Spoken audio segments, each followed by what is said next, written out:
David versus Goliath. Oh, dude, I can't even sleep. Why a man named Derek is single-handedly going head-to-head against big oil. It's devastating is the easiest way to put it. Plus, a war over words, and our state's nurses are caught in the middle. This is going on every day in Oklahoma. What could soon affect rural health care even more. Anesthesia is nothing to mess around with. You're watching Oklahoma's News 4 at 10. And we're going to talk about that in a moment, but first, this outrage in Tulsa. Officers using pepper ball launchers on a large crowd of angry concert goers. This is outside the BOK Center, and it's after rapper Travis Scott's sudden cancellation. He was supposed to be performing to a sold-out crowd right now, but canceled just an hour before doors opened because of technical issues. Some folks had been waiting outside all day and were told the glass entrance door had been shattered, but it's not clear if anybody's been arrested or hurt. The show has been rescheduled for March. Now, back here at home, a cold front sweeping through the state, and it's packing quite a punch. Mike and the forewarned storm team tracking it right now. Mike. Well, Joleen, we've had some hail this afternoon and early this evening. Pretty good lightning and thunder, some heavy downpours of rain, some fantastic pictures from our viewers. Let's take a look. And this all started out in the Texas Panhandle during the 4 o'clock news and quickly spread into western Oklahoma. Jerry Spears, outstanding picture there from Altus Lugert Lake showing the gust front. Also down by Mangum and Granite, down in southwestern Oklahoma gust front. Then we had the hail, and look at all the hail. Typically late winter, early spring storms produce high volumes of generally smaller hailstones, and that was the case. We had drifts of hail on a couple of roadways out around Canute west of Clinton during the 6 o'clock newscast earlier this evening. The storm system now directly over central Oklahoma, the area of low pressure over in northern Lincoln County, and a cold front is sweeping through the metro right now. Winds are becoming northerly. These showers and thunderstorms, though, have weakened considerably over the past couple of hours.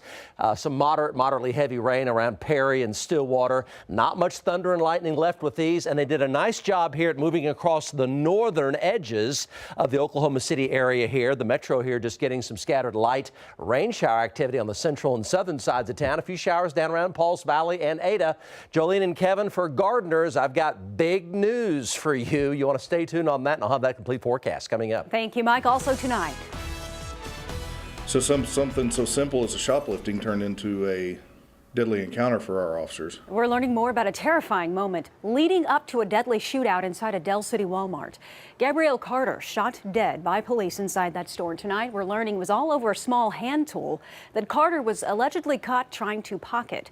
This happened inside this Walmart near I-240 and Sooner. Carter allegedly whipped out a semi-automatic pistol after he was confronted by an off-duty Amber police officer who was working as the store's security officer along with Del City police.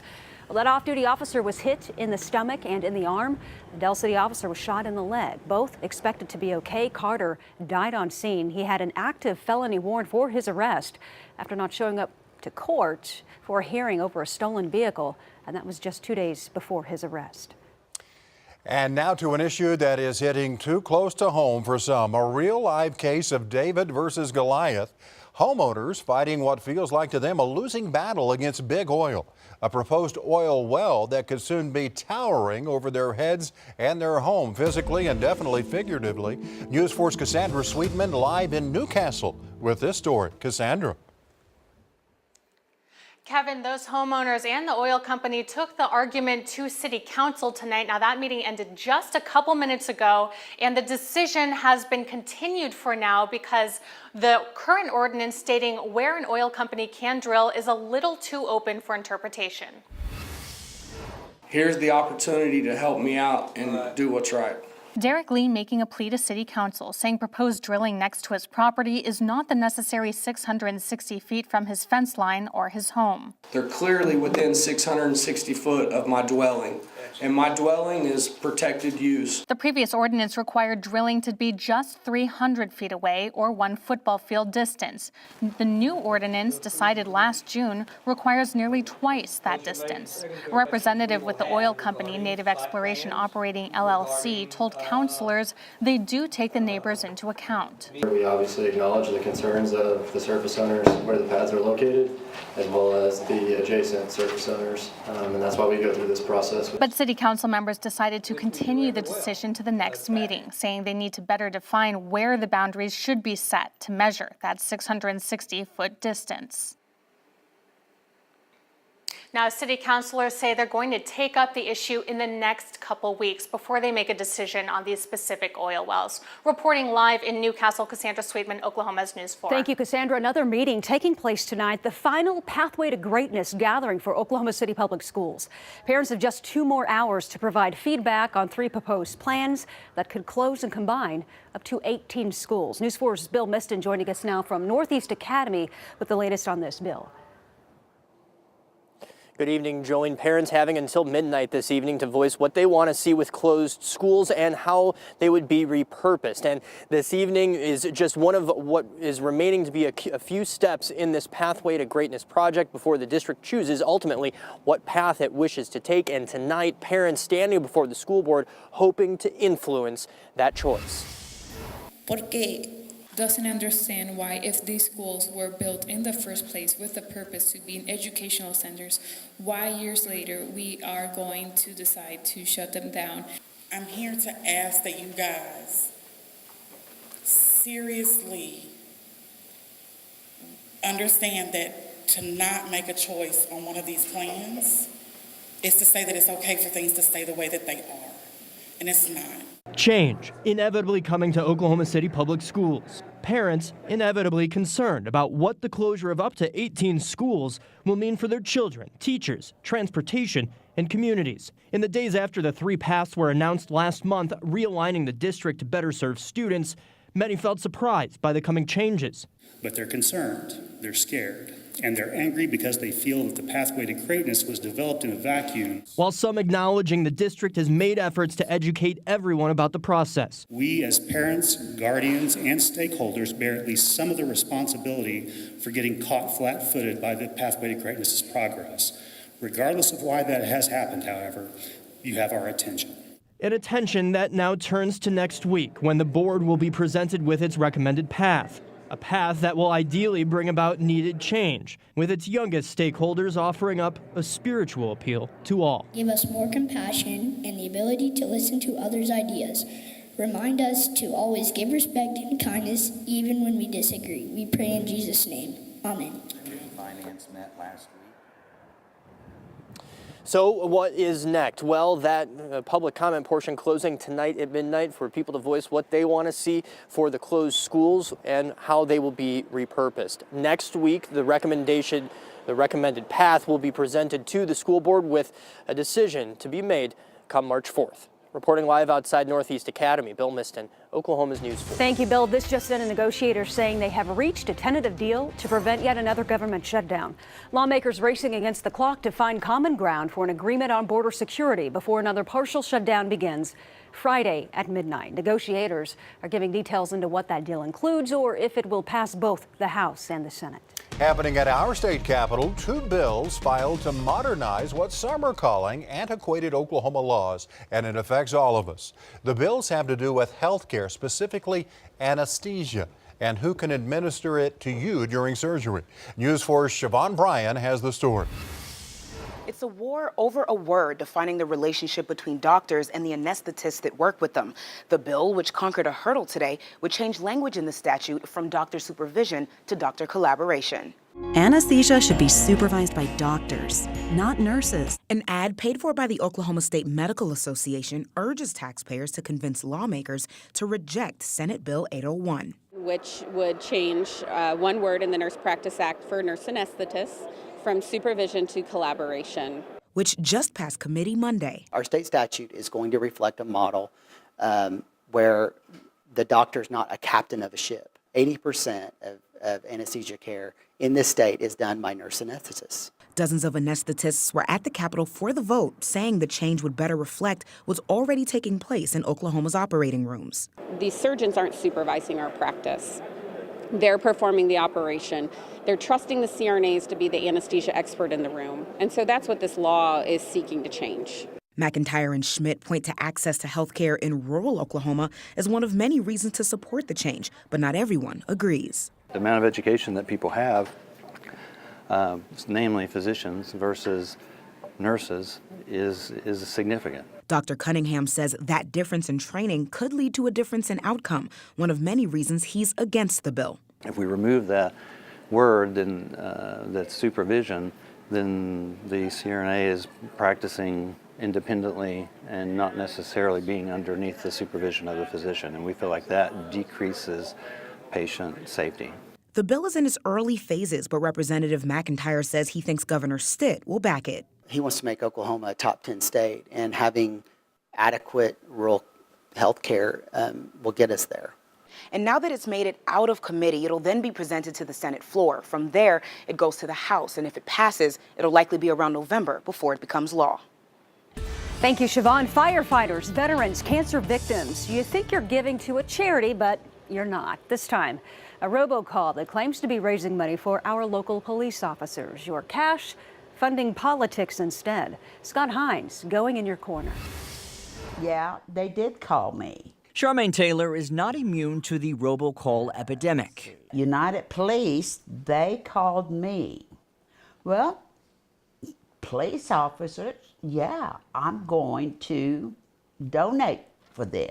She thought her $1,000 donation was going to help local men and women in blue. Now, from what I'm being told, that's not giving back to them at all. This is another one of those PACs, or political action committees, that appears to be run by the same guy, Zachary Bass, out of the Washington, D.C. area.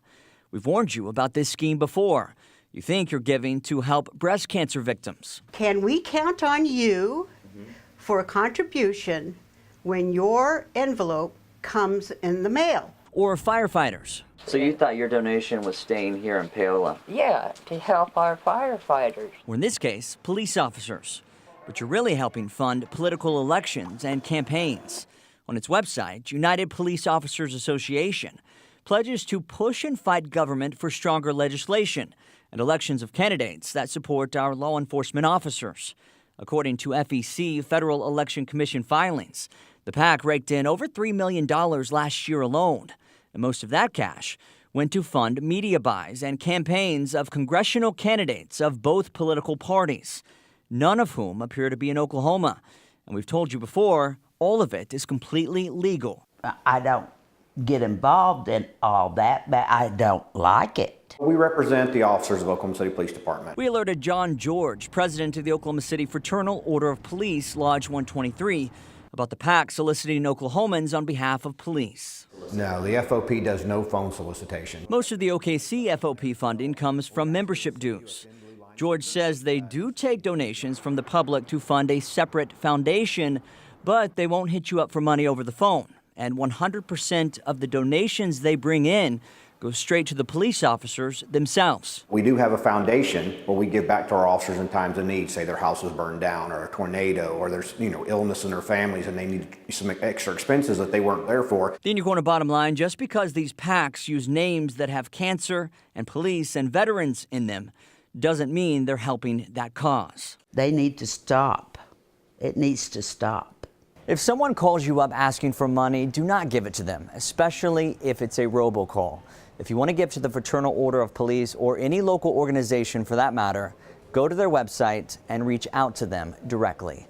I'm Scott Hines, in your corner. Zachary Bass has never returned our phone calls or our emails. If you'd like to donate to our local officers, we've got a link for you to the OKC Fraternal Order of Police on our website. It's at KFOR.com/inyourcorner, and that's where you can also send Scott a message if you need him in your corner. Now, The Rant with Kevin Ogle. OU's Kyler Murray making it official, the National Football League instead of the Major League Baseball team. Murray says he's fully committed to becoming a pro quarterback, giving up a lucrative contract with baseball's Oakland A's. Did Kyler make the right call? We begin tonight with Danny. He says if he's drafted in the first round of the NFL, he'll more than likely double what he got for baseball. Plus, the dude is following his passion. Here's Barbara. He needs to go where his heart is. Apparently that's football. But even Evelyn looks at it like this. I love this kid. I just kind of think baseball would be easier on him physically, but I wish him success. And Rebecca, at his age and size, no to football. Brian will have much more on this coming up in sports. Thanks to all of you who wrote into our rant this evening.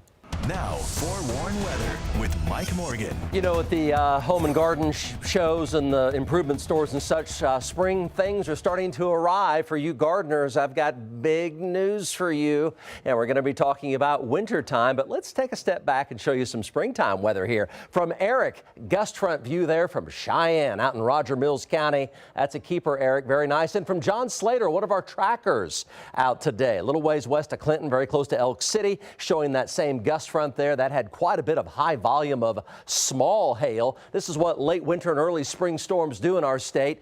Drifts of hail on a couple of highways out in western Oklahoma again this time around. This is from Arissa. Great view there out her porch there, showing a lot of half-inch to quarter-inch diameter hail. And then this is what Oklahoma can do after the storms move through, right? This is out in Elk City. Dry air in the Texas Panhandle swept in behind that line of storms. Brilliant sunshine built in, and the result is a brilliant double rainbow from Brian. Appreciate that. Just gorgeous out there in Beckham County around 6 o'clock this evening. And here's our sunset in Oklahoma City. Skies briefly cleared, then the showers and a few thunderstorms came on in. Skies are cloudy out there right now. Our temperature 49 degrees. The winds are becoming northwesterly at 22, and they're gusting to around 30 miles per hour. It'll be colder in the morning, but this particular weather system will not tap any Arctic air, at least not this time around. Not yet. That's good news. Area of low pressure over here in northeastern Lincoln County, pretty close to Stroud, and it's pushing to the east, and the pretty windy, chillier weather is moving in, but this is not Arctic air again. So we have good news for you just around the corner in terms of some, well, what may be the best stretch of weather we've seen in a long time coming up. Well, right now, Garfield County, Noble County, Pawnee County, around Stillwater, pretty wet. This will tamp down the fire danger for a day or two. That's really good. That didn't last long, though, with the drying winds we had this time of year, but Stillwater's had really good rain. Some rain gauges over a half-inch in Stillwater.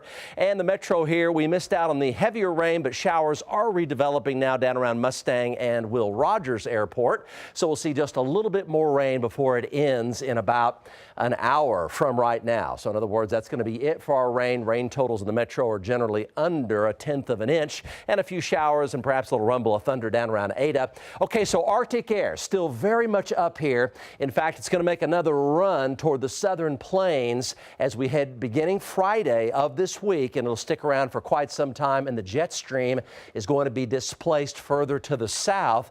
Our opportunity for snow across portions of Oklahoma is improving. There's no doubt about that. In the meantime, tonight, skies are going to quickly clear, and will be totally clear and brilliantly sunny in the morning. 32 for a low and a nice day tomorrow. A northwesterly breeze, 54 for a daytime high.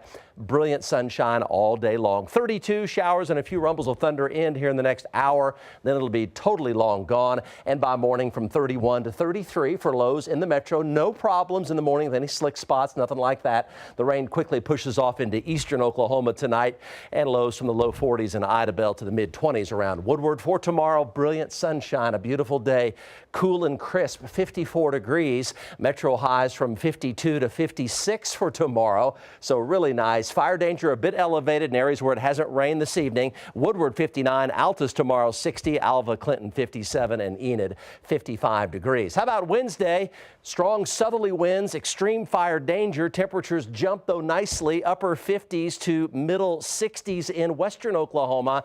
And how about Valentine's Day? Check this out. High temperatures from 60 to 74 degrees on Valentine's Day, Thursday. Really good news.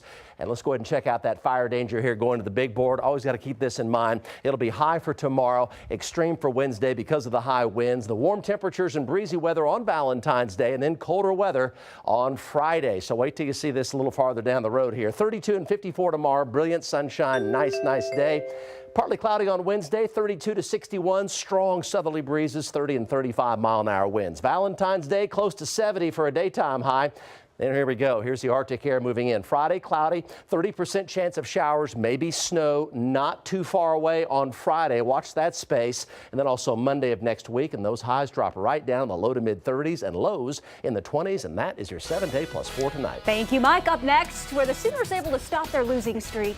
And were the Thunder able to secure a playoff spot against their rivals? Brian has the answer next. You're watching Oklahoma's News 4 at 10 with Joleen Chaney, Kevin Ogle, Mike Morgan, Brian Brinkley, and Scott Hines in your corner. Oklahoma's News 4, looking out for you.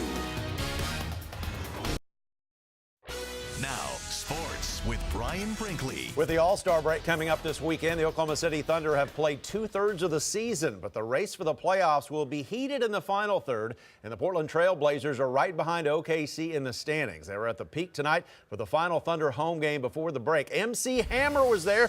Maybe he was in town to try to talk Kyler Murray into going back to Oakland. He used to be an A's bat boy. Paul George got the game started with the tomahawk slam. He had 17 first-quarter points, and with Jeremy Grant and Dennis Schroeder out, Deontay Burton stepped up the three to end the first quarter. He had 18 points. Raymond Felton played and had 15, and both George and Russell Westbrook had triple-doubles. Russell broke Wilt Chamberlain's NBA record with his 10th straight triple-double on that assist to George for his 8th three-pointer. PG had 47 points, and the Thunder won 120-111. I mean, this is a great opponent that we had to face tonight. I can't say enough for the guys that stepped up during the absence of, JG and the absence of Schroeder. This atmosphere, this is kind of intensity every opponent needs to face when they step in this arena.